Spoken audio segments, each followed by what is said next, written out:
well-being in post-socialist economies, essentially. It's so interesting and important that last year the Journal of Comparative Economics has actually edited, there was a symposium on this issue, where actually two of my ex-students, Yuri Gorodnichenko and Olena Nizalova, actually edited this symposium. Anyway, I would like to congratulate the organizers for having a very nice set of papers selected actually on this issue. And so let me stop here and let me give the floor to Surajit from the University of Delhi. So you have 15 to 20 minutes, no? Not more. Thank you, Chair. Good morning, everyone. I'm Surajit. And, so maybe you should. It's on. Yeah, it's on. I'll be presenting a paper on gender differences in well-being in the CIS countries. And thanks to IARIW and HSE for the support that I'm here. Okay, so the background. Okay, we have used quite a bit of data suited for the CIS countries. One of those was the LITS 3 survey. One thing was coming very prominent here, that the quality of life have changed for both men and women here, also supported by the recent HDI reports of the CIS countries. And there are a series of papers and reports which say that there has been some systematic inequalities between men and women with regard to various dimensions. It includes health, political representation, public decision making, and others. So with this background, the objective here is to develop an empirical framework to examine the gender differences in well-being. So we kind of examine the inequalities first across countries and then within countries, across dimensions also. The motivation here is that the aggregate well-being indices, they do not pronounce on the gender details. They are aggregate for the whole population. And there are data challenges because the disaggregation is not always possible. And there's an argument that the transition economies could gain from greater participation of women in the market economies. So the paper has roughly 5 sections. So the second one is about the need for gender disaggregation, the theoretical literature. The third one is on the well-being and gender issues, particularly for the CIS countries. The fourth section is on the methodology, and the fifth section is indicators and data. And 6, because we have many results. So we structured it in 4 different subsections. The first one will compare male and female well-being. The second one is dimensional ranking. Third one is, again, comparison of male and female well-being within the one country. And finally is the country ranking. So the methodology here, we have got a database for 12 countries and have roughly about 20 indicators and 4 dimensions, 4 standard dimensions: health, education, employment, and the government representation. And the standard way the data have been normalized. And we have used the principal component method for deriving the weights. And we have used a 2-stage principal component, first from indicators to dimension, and then from dimension to the aggregate. Although my focus is mainly on the dimensional indices, because we wanted to look at how is it happening across dimensions, because this is CIS, so education and employment is not a problem for women here. Political employment, political representation and health is a problem. So with that supposition, we laid out on this methodology. And this is the picture of this, the data set that has been used here. So UNDP data set was not enough. And this Transmoni data set is a great data set. I have just used it to the fullest extent. So the data for all these CS countries, even much more data, which one could have used, is also there. So well, as one can see, in health, there are about 1, 2, 3, 4, 5 indicators. And in education, there are about 4 indicators. For employment, there are 1, 2, 3, 4, 5 indicators. For parliament representation, just 1. I was looking for something else, but it's not available. So all this comes from the HDR, Human Development, HDRO dataset from UNDP, or the Transmoney dataset. Both are online. One can just check it here. Before we come to the results, the one justification for using principal components, because within a dimension, the indicators, they reveal high correlations. This data is in the public domain, so I don't report this result. It is there in the appendix tables in the main paper. So because it revealed correlation, then the principal component method was justified. So I call it the first one, yeah.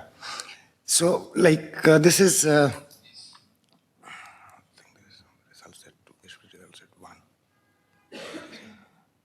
just 1 second, it's systematic. Yeah, so this is where we were. Yeah, so I call it result sets 1. So this is male and female well-being.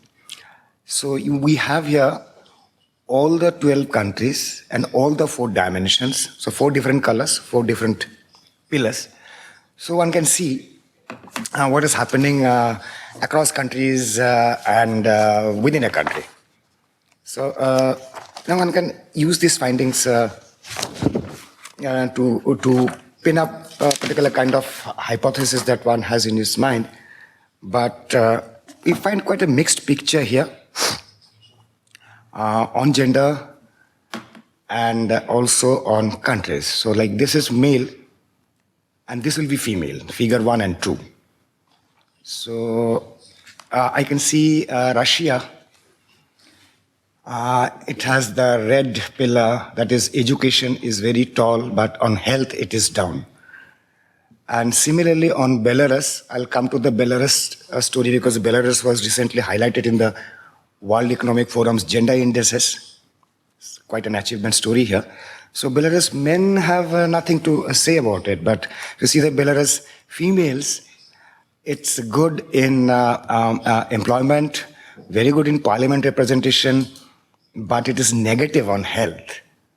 Okay. So this kind of findings one do get here.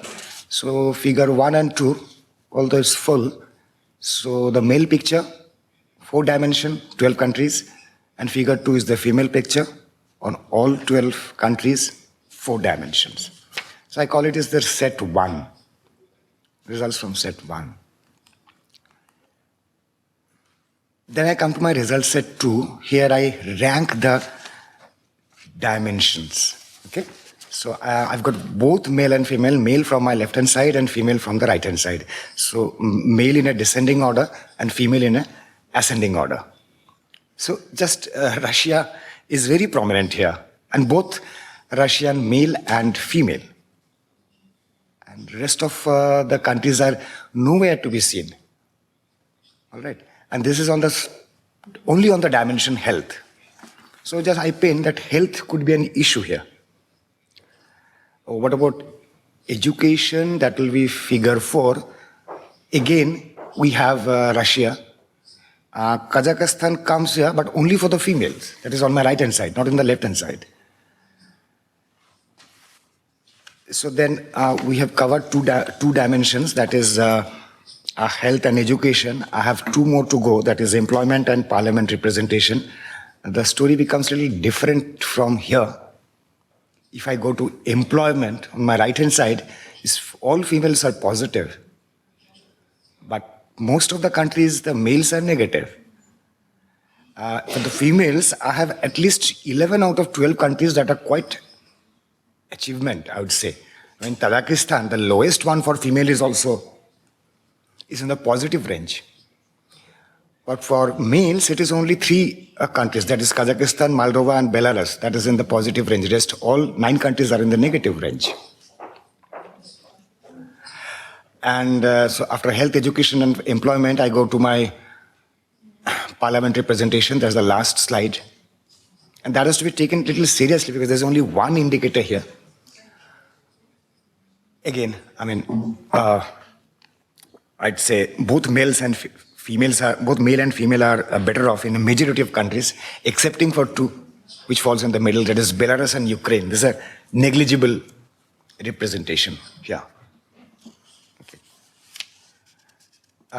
Again, Belarus has to be noted somewhat carefully because it is highlighted recently with regard to their labor market outcomes for female. It comes into number 6th worldwide. So what do we find from here? That the progress in health dimension remain the worst in CIS, both for male and female. And the labor market performance remained poorer only for male, but not for the females. And one can say Russia, Ukraine, and Uzbekistan, they're the best performance. If you look into all the dimensions for both male and female. But not in the labor market. Even Russia didn't do well in the labor market outcomes.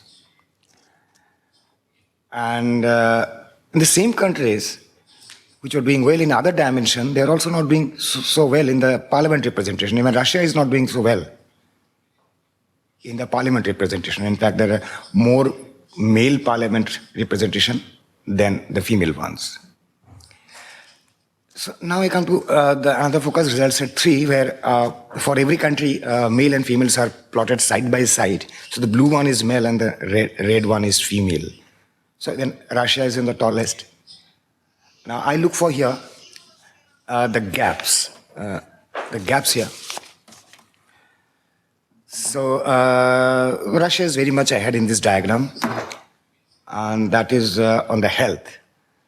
Now if I come to that is figure 8, that is education, I find again Russia is there better than all other. But look at Kazakhstan, I'll say that gap is the highest possibly between male and female in the education. Then when you look into employment, again there are more number of countries joining in those kind of widening disparities, and that includes Belarus, Azerbaijan, even Russia. Belarus, Azerbaijan, and Russia, where the gap is the highest. I mean, I'm not just looking at it visually, but when I look at the numbers, these findings do come out.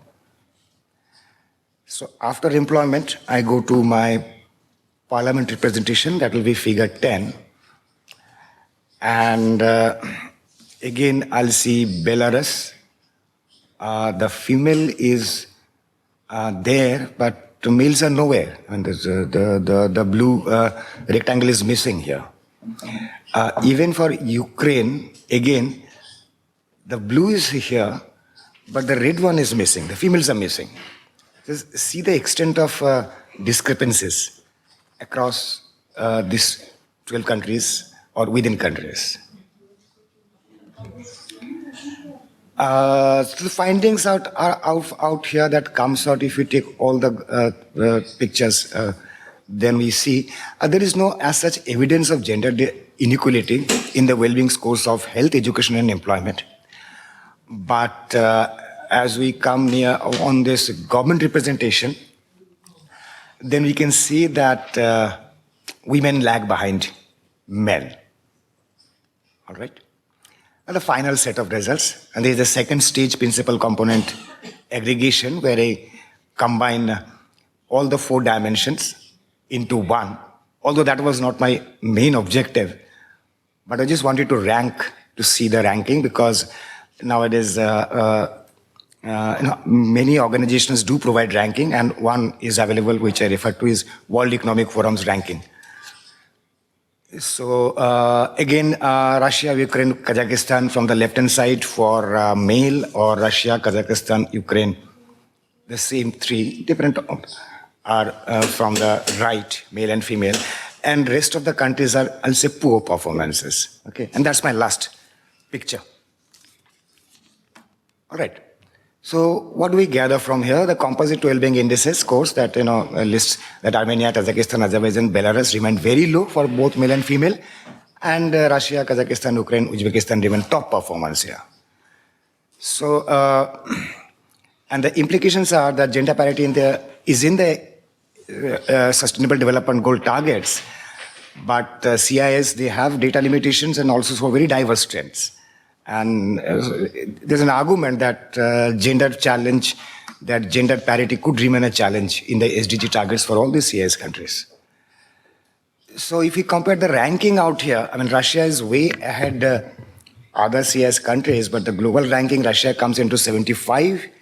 Kazakhstan, Ukraine, their gender gap, and this is 2018, the recent WEF ranking. Belarus comes 6th in economic participation of females, but the overall rank is 28th due to very low scores in education and political empowerment, which is supported by our analysis here also. And now look at Azerbaijan, Armenia, 97, 98, and Tajikistan is 123, possibly the lowest, because they provide these indices for 123 countries. So this paper was on well-being, but yesterday we've heard a lot about poverty and inequality. I'm yet to hear this particular analysis on migration with regard to CIS countries, because migration across countries, within countries, I think is very strong here. So migration, when it comes to migration, is the female or children migration, this social issues. So I think this possible extension, which I could expand my paper on, is by looking at poverty, inequality, and migration. So I think I'm through. Thank you very much. The discussant is Julia Leshnina. Is she here? So there's no discussant. Okay. So why is there no discussant? But anyway, Questions. So let me ask a question then. So let's just have questions instead of, because that's also useful, I think.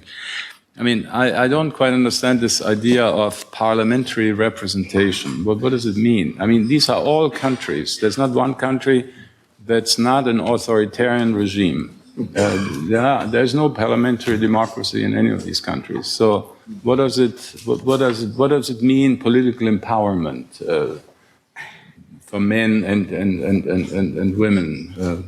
I mean, actually, Ukraine, let's say one could argue, is maybe quite democratic, but all the other countries, I mean, especially the ones in Central Asia, but also Armenia. Okay, Georgia is maybe, but but the majority is not. So I'm not democracy. So how is this defined? Parliamentary representation. Shall we collect the questions or answer it right now? Well, I don't know if there are there other questions.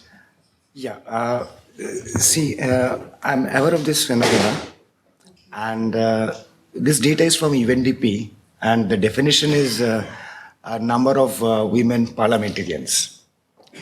Number of women parliamentarians, and expressed in percentages of the total parliamentarians. So, and one would have also I tried, because the way I do it for other countries is also number of female contestants in the election. But those data are not available here for CIS countries. Number of female contestants in the election process. I mean, how many? How many males and how many females did actually contest? And the winners, the representatives. People really have a choice. People really have a choice, but I could not incorporate that here. Because people don't have a real choice. And they're, what? Why not? Why not? Why not? Yes. Well, I'm yet to understand the political systems of the deep, like for CIS4, there is groupings in the CIS also, the CIS4 and the poorer ones. For those countries, even in one Uzbekistan, I think it's an approximation. It's an approximate data. UNDP also acknowledges that. That's just an approximate, and it has been done many years back, that approximation. So one or two countries, there are problems here, but there's no proxy available to capture. No, but I think you should study a bit the political representation ramifications of this. Yeah, you had a question? Yes? Just put on the microphone. Здравствуйте. Я представляю Республику Беларусь, начальник отдела межотраслевого баланса Главного управления национальных счетов Национального статистического комитета. Я, конечно, прошу прощения, но я крайне не согласна с выводами по Республике Беларусь. Абсолютно ни по одному пункту. Sorry, can you stop before? He first needs to put the microphone on, and then or the thing, and then he. Otherwise, he can't answer your question. It's channel 2. So now. Yeah, come. Еще раз я представлюсь. Я являюсь представителем Республики Беларусь. Меня зовут Людмила Попкова. Я начальник отдела межотраслевого баланса Главного управления национальных счетов Национального статистического комитета Республики Беларусь. И я хочу сказать, что я абсолютно ни по одному пункту не согласна. Почему? Начну с социальной сферы, здравоохранения и образования. Приоритет Республики Беларусь – это социальная защищенность населения. Местное население – 100% образования, как у мужчин, так и у женщин. В общем, уровень образования в Республике Беларусь 99,7%. 0,3% это составляют мигранты, которых тоже государство пытается образовать, и причем образование у нас абсолютно бесплатное. За исключением высшего.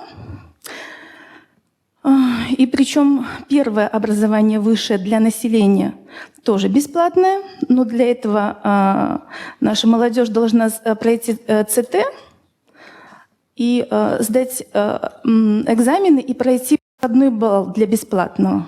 А те, кто не смог это сделать, только тогда они могут подать заявление на платное. Что касается здравоохранения. Здравоохранение в Республике Беларусь для населения абсолютно бесплатное. Как мужчин. Извините, у вас вопрос. Не можете рассказать все данные? И в парламенте, простите, но большинство мужчин у нас, а не женщин, если можно так назвать. Это в Совете Министров. У вас вопрос или нет? Да, вопрос. Так на каких же данных строились эти расчеты и каким образом так вот получилось, что, в общем, не совсем правильно у вас отражается ситуация в Республике Беларусь?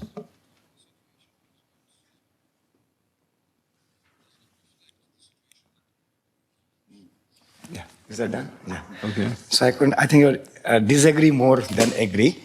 I mentioned that these are a Transmuni dataset and a UNDP dataset. I'm sorry, I mean, I am aware of no other dataset which is better than these two. If I have used World Bank WED datasets, that would have been more unreliable.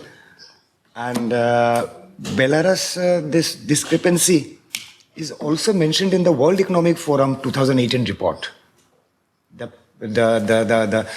within country across dimension pictures, this is in agreement with the recent World Economic Forum data findings.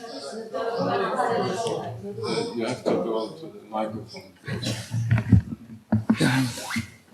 Okay, so as far as the to repeat it.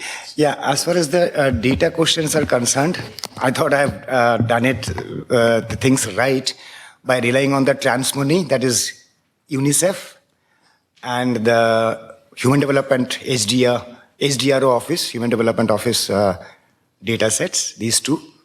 I'm not aware of any other data set that is available for all the countries on a comparable basis. And the findings on Belarus and other countries is also in accordance with the findings of the recent World Economic Forum results. Okay? Okay, thank you. Are there any other questions? So please only